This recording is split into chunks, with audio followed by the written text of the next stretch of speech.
Hello विद्यार्थी, नमस्कार। New Narada institute coaching से स्वागत है। हम आपके लिए जीके स्टडी को बढ़ाते हुए एक नया टॉपिक ले रहे हैं जो आपके विज्ञान के क्षेत्र में है और यहाँ से साइंस का एक प्रश्न जरूर आता है, तो इस टॉपिक कवर करना है।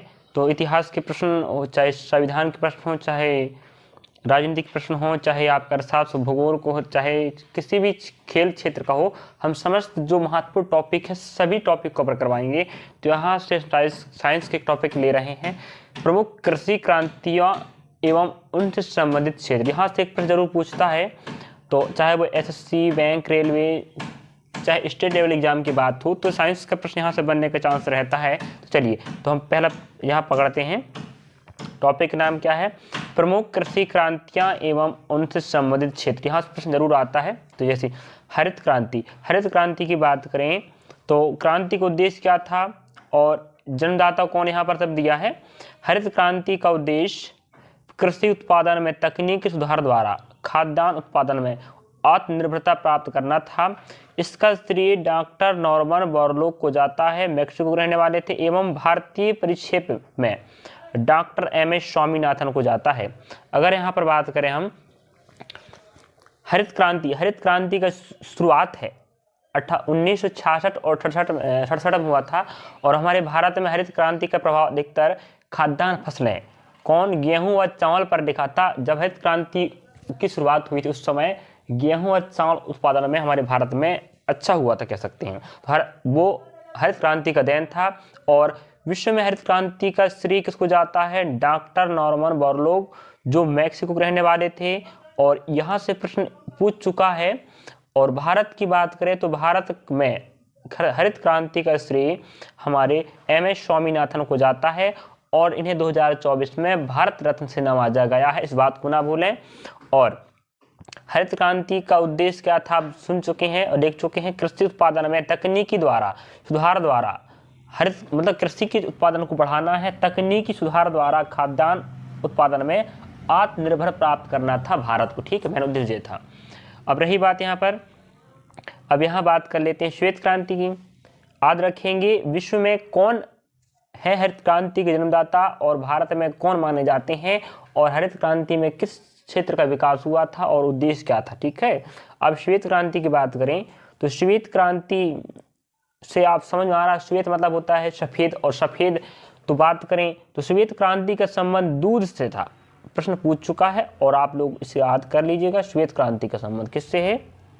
दूध उत्पादन। ठीक है, तो दूध के क्षेत्र में उत्पादकता बढ़ाना, जिसके लिए ऑपरेशन फ्लड नामक योजना प्रारंभ किया गया था, जिसका श्रेय भारत के डॉक्टर वर्गीस कुरियन को जाता है। यहाँ श्वेत क्रांति का संबंध अगर आपसे पूछा जाए तो आप क्या बोलेंगे? दुग्ध उत्पादन से, और दुग्ध उत्पादन को बढ़ावा देने के लिए था, और इसी के लिए एक योजना चलाया गया था, ऑपरेशन फ्लड। तो अगर आप पूछा जाए ऑपरेशन फ्लड का संबंध किस क्रांति से, आप क्या बोलेंगे? श्वेत क्रांति से है, और श्वेत क्रांति से तो है, बट श्वेत क्रांति का संबंध किससे था, हम क्या बोलेंगे? दुग्ध उत्पादन। ठीक है, और श्वेत क्रांति का श्रेय, ऑपरेशन फ्लड का श्रेय किसको जाता है? भारत के डॉक्टर वर्गीस कुरियन को जाता है। अगला है पीली क्रांति। पीली क्रांति की बात करें तो पीली क्रांति का संबंध खाद्य तेलों तथा तिलहनों फसलों के उत्पादन में वृद्धि करने से था।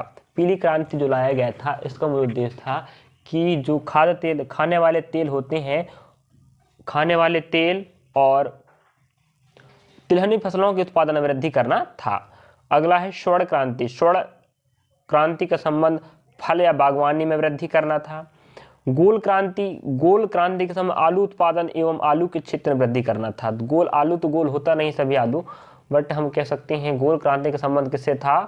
आलू उत्पादन से था। अब आप कहेंगे आलू गोल होता नहीं है, कुछ आलू गोल भी होते हैं और कुछ गोल नहीं होते हैं, बट आप भाई याद रखना पड़ेगा क्योंकि गोल क्रांति का संबंध किससे? आलू उत्पादन से। ठीक है, अगला पॉइंट है मूक क्रांति। मूक क्रांति मोटे अनाज उत्पादन वृद्धि। मोटे अनाज जैसे ज्वार, बाजरा, मक्का इसमें आते। ठीक है, मोटे अनाज के लिए मूक क्रांति लाया गया था। अगला आप देख सकते हैं, यहाँ क्रांति बहुत काम की ध्यान रखें और अनेक एग्जाम में यहाँ से प्रश्न पूछ सके, इसलिए हम इस टॉपिक को ले रहे हैं आपके लिए। अगला आप देख सकते हो सदाबहार क्रांति। सदाबहार क्रांति, इसका उद्देश्य था जैव तकनीकी द्वारा कृषि के समग्र विकास हेतु कृषि के समस्त क्षेत्रों में विकास करना था, लेकिन क्या जैव तकनीक द्वारा, ठीक है, जैव तकनीक द्वारा करना था। अगला है गुलाबी क्रांति। गुलाबी क्रांति झींगा या प्याज उत्पादन वृद्धि करना था। यहाँ भी प्रश्न पूछ चुका है। गुलाबी झींगा जब मृत हो जाता है तो उसको देखोगे आप ना, गुलाब गुलाब दिखता है, और प्याज का रंग हल्का सा गुलाबी होता कह सकते हो आप। तो गुलाबी क्रांति याद रखना है, तो समझे थोड़ा गुलाबी रंग कौन होता है, झींगा और प्याज। तो झींगा और प्याज के उत्पादन वृद्धि करने के लिए गुलाबी क्रांति लाया गया था। नीली क्रांति, अब आपको विदित होनी चाहिए कि पानी होता है आपका नीला दिखाई देता है, तो नीली क्रांति का संबंध किससे है? नीली पानी में कौन रहता है? मछली रहती हैं और अनेक जीव रहते हैं, बट नीली क्रांति अगर आपको याद करना तो मछली उत्पादन से याद रखेंगे, मछली उत्पादन वृद्धि करना था। रजत क्रांति, रजत मतलब होता है चांदी, और चांदी आपके सफ़ेद होता है, अंडा भी सफ़ेद होता है, इसलिए अंडा ऑब्लिक पोल्ट्री उत्पादन वृद्धि करना था, याद रखेंगे। रजत क्रांति का संबंध अंडा या पोल्ट्री उत्पादन वृद्धि करना था, पूछ चुका है, इसको ध्यान रखें। अगला यहाँ रही बात, आज कर ले, रजत क्रांति हो गया। अब लाल क्रांति। लाल क्रांति की बात करें, लाल मांस भी होता, टमाटर भी होता, तो आज करने जाएगा। तो लाल क्रांति था, इसका मेन उद्देश्य था मांस या टमाटर उत्पादन वृद्धि करना, दोनों का, ठीक है, मांस उत्पादन बढ़ाना और टमाटर उत्पादन में बढ़ाना था। अगला गोल्डन फाइबर क्रांति। गोल्डन फाइबर क्रांति जूट उत्पादन वृद्धि करना, और जूट उत्पादन में हमारा जो पूर्व में राज्य है कौन सा? पश्चिम बंगाल बहुत प्रसिद्ध है। तो यहाँ पर अगला है सिल्वर फाइबर क्रांति। सिल्वर फाइबर क्रांति कपास उत्पादन में, सिल्वर मतलब होता है चांदी, और आपका चांदी सफ़ेद होता है, तो कपास में कैसा होता है? सफ़ेद होता है, इसलिए गोल्डन याद रखेंगे जूट से, और सिल्वर रखेंगे कपास, ठीक है। और ग्रे क्रांति का संबंध किससे होता है? उर्वरक को बढ़ावा देना था। ग्रे क्रांति का मेन उद्देश्य क्या था? उर्वरक को बढ़ावा देना था। इंद्रधनुष क्रांति। इंद्रधनुष क्रांति कृषि के सभी क्षेत्रों के उत्पादन वृद्धि करना, जितने भी कृषि के क्षेत्र हैं सभी क्षेत्रों में आपका करना था, उत्पादन को बढ़ावा देना था। इंद्रधनुष में 7 रंग होते हैं, 7 रंगों से बना होता है, इसलिए हम कह सकते हैं सभी फसलों के उत्पादन बढ़ाना ही इंद्रधनुष क्रांति का उद्देश्य था। इस प्रकार आप मैं रिपीट कर देता हूँ जो प्रश्न पूछ चुका है। यहाँ अगर बात करें तो लाल क्रांति पूछ चुका है, लाल क्रांति, रजत क्रांति, नीली क्रांति, गुलाबी क्रांति पूछ चुका है, ठीक है।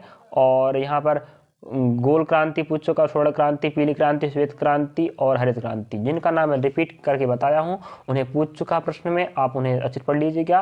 क्रांति का उद्देश्य क्या था और किस क्षेत्र में बढ़ावा देना था। यही हम एक टॉपिक और कवर कर लेते हैं, क्या? विश्व में कृषि के विशेष प्रकार। यहाँ से प्रश्न आता है विश्व में कृषि के विशेष प्रकार, यहाँ से प्रश्न आना है और कई बार आ चुका है, चाहे आप रेलवे की बात करें चाहे बैंक की बात करें, यहाँ से प्रश्न आता है, ठीक है। विश्व में कृषि के प्रकार की बात करें, विश्व में कृषि के प्रकार, तो यहाँ जैसे आप दिखाई देता होगा, विश्व में पहला दिया है विटीकल्चर। विटीकल्चर अंगूरों के उत्पादन में, विटीकल्चर का संबंध किससे? अंगूरों के उत्पादन से है। यहाँ इस वाले विटीकल्चर को प्रश्न पूछ चुका है। विटीकल्चर अंगूरों के उत्पादन को बोलते हैं। अगर आप मछली पालन की क्रिया कर रहे हैं तो उस कृषि को क्या बोला जाता है? पिसीकल्चर, ठीक है। तो यहाँ देखें विश्व में कृषि के प्रकार, यहाँ से प्रश्न आ चुका है। अंगूरों का उत्पादन कर रहे हो तो उस कृषि को क्या बोलते हैं? विटीकल्चर। अगर आप मछली का पालन क्रिया कर रहे हैं तो उसे पिसीकल्चर कहते हैं। अगर आप रेशम उत्पादन क्रिया कर रहे हैं तो उस कृषि को क्या बोलते हैं हम? सेरीकल्चर। इसको पूछ चुका है, एक बार और रिपीट कर दूंगा जिन्हें पूछ चुका बार बार, ठीक है। हार्डिकल्चर। हार्डिकल्चर की बात करें, इस कल्चर में क्या हो, इस कृषि में क्या होता है? बागवानी फसलों, फल सब्जी आदि का उत्पादन किया जाता है। और ओलिविकल्चर में जैतून की कृषि किया जाता है। एपीकल्चर में शहद उत्पादन हेतु मधुमक्खी का पालन किया जाता है, इसे याद रखेंगे। फ्लोरिकल्चर, फ्लावर, फूल, फ्लोरिकल्चर में फूलों की कृषि किया जाता है। अगला है